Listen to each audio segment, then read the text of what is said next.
ভূপেন হাজৰিকাৰ পৰিসৰতকৈ ডাঙৰ নহয় ভূপেন হাজৰিকাৰ পৰিসৰটো খুব ঠেক হোৱা বুলি মানে ভাৰত ৰত্ন গৰাকীতকৈ আমি ওপৰত যদি যাওঁ পিছত সমাজে আমাক সমালোচনা কৰিব আৰু ইয়াৰ লগত গতিকে মই এইটোৱে ক'লো যে ভূপেন হাজৰিকা জুবিন গাৰ্গ দুইজনকে আমি সমানে ৰাখিব লাগিব কোনো বেছি নহয় কোনো কম নহয় পৰিসৰ বৃদ্ধি মই ক'লো না আপোনাৰ প্ৰশ্ন কেইটাই ভূপেন হাজৰিকাক অৱনমিত কৰিব গতিকে ভাৰত ৰত্ন ভূপেন হাজৰিকাৰ প্ৰতি যি কথাই অপমান আনিব সেই কথা আমি সংবাদ মেলত আলোচনা নকৰা ভাল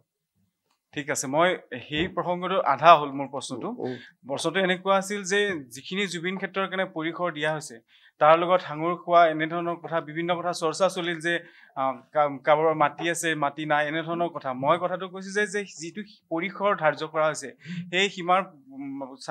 সমীপত অশোক সিংহল আমি সমীপলৈকে কিয় যাব লাগে মই চাৰি সীমাৰ বাহিৰত আপুনি আপোনাৰ যিটো প্ৰশ্ন এই প্ৰশ্নটো ভাল লগা প্ৰশ্ন নহয় কালি আপুনি ক'ব দিচাং ৰিসৰ্টলৈকেও যাওক আপোনাৰ প্ৰশ্নটোৱে খুব টেষ্টফুল প্ৰশ্ন নহয়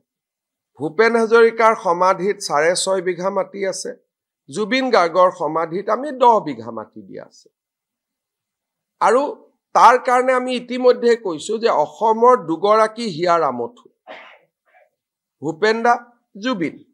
দুইজনকে আমি এটা পৰ্যায়ত ৰাখিম আৰু বৰঞ্চ সময়ৰ লগত খাপ খুৱাই জুবিন গাৰ্গৰ সমাধিত আমি বেছি মাটি দিছো এটা আপোনালোকে যদি মোক কয় যে সোঁফালেও যাওক বাওঁফালেও যাওক ওপৰলৈকে যাওক তেনেকেতো নহব নহয় নে তেনেকে হ'ব পাৰে তেতিয়া ভূপেন হাজৰিকা সৰু হৈ গৈ থাকিব পৰিসৰটো বৃদ্ধিৰ দাবী এটা আছে দাবীটো থাকিব কিন্তু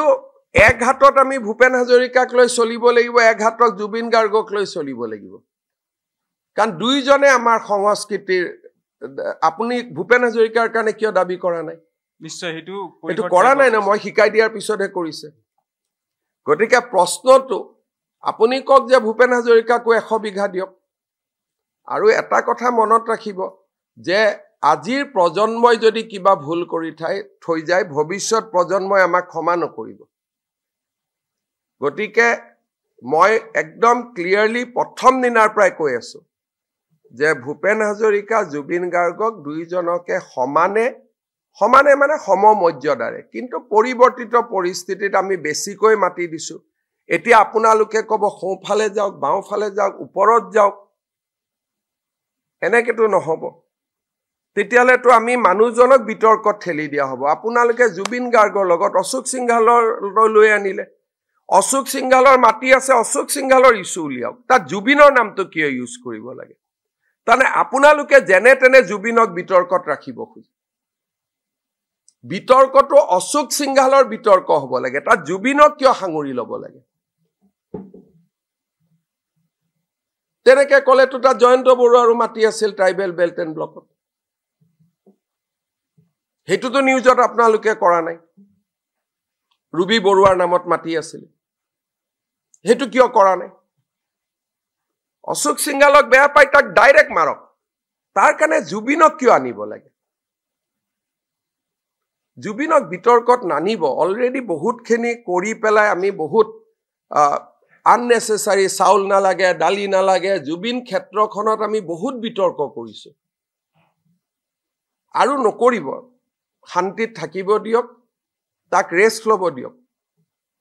আপোনালোকৰ স্বাৰ্থ কি আছে মই নাজানো এনেকুৱা কৰিলে যে জুবিন ক্ষেত্ৰত গৈ মদু খাব পাৰে তেনেকে এখন সমাজ চলিব নেকি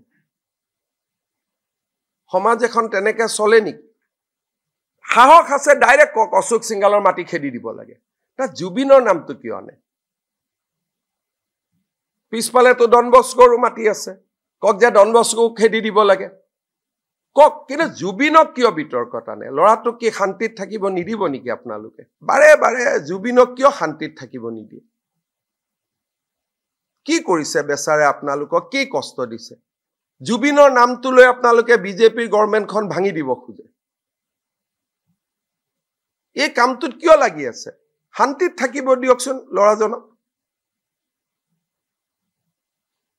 শান্তিত থাকিব দিয়ক, সি আমাৰ হিয়াৰ আমঠু হয়।